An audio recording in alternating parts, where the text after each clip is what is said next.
ఢిల్లీ ముఖ్యమంత్రి Arvind కేజ్రీవాల్ని ED arrest చేసినటువంటి నేపథ్యంలో మరి కస్టడీలో తీసుకుంటే, రిమాండ్లో ఉంటే జైలు నుండే పరిపాలన సాగించవచ్చా, జైల్లో ఉంటూ కూడా ముఖ్యమంత్రిగా కొనసాగవచ్చా?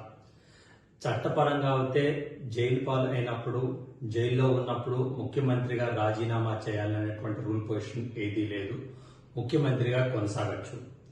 అయితే జైల్లో ఉంటూ ముఖ్యమంత్రి విధులు నిర్వర్తించడం అనేది ప్రాక్టికల్ గా పాసిబుల్ కాదు. ఎందుకంటే on a daily basis bureaucrats తో అవ్వచ్చు, కౌన్సిల్ ఆఫ్ మినిస్టర్స్ తో అవ్వచ్చు, వేరియస్ రివ్యూ మీటింగ్స్ అనేవి ఉంటూ ఉంటాయి. ఇవన్నీ కూడా జైల్లో ఉంటూ కొనసాగించేటువంటి పరిస్థితి లేదు. సో మోస్ట్ లైక్లీ ఎప్పుడైతే రిమాండ్ పర్మిషన్ వస్తుందో కోర్టు, ముఖ్యమంత్రిగా రాజీనామా చేసేటువంటి అవకాశం ఉంది. ఒకవేళ ఆప్ నేతలు చెప్తున్నట్లే ముఖ్యమంత్రిగా రాజీనామా చేయకుండా జైల్లో ఉంటూనే ముఖ్యమంత్రిగా కొనసాగుతూ పరిపాలన చేయాలని భావిస్తే, అప్పుడు లెఫ్టినెంట్ గవర్నర్ గారు ఆర్టికల్ 239AB ప్రకారం రాష్ట్రపతికి రాజ్యాంగ సంక్షోభం ఏర్పడింది అని సూచించి రాష్ట్రపతి పాలన విధించమని చెప్పి సూచించవచ్చు.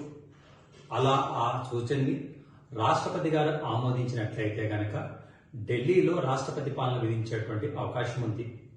అసలు ఒక్కసారి క్లుప్తంగా ఢిల్లీలో పరిపాలన మొత్తం ఏ విధంగా ఉంటుంది అంటే, ఆర్టికల్ 239AA, అలాగే government of national capital territory act of 1992, ఈ రాజ్యాంగ ప్రకటన, ఈ చట్టం పరిధిలోనే వీటి ప్రకారమే ఢిల్లీ పరిపాలన మొత్తం కూడా కొనసాగుతుంది.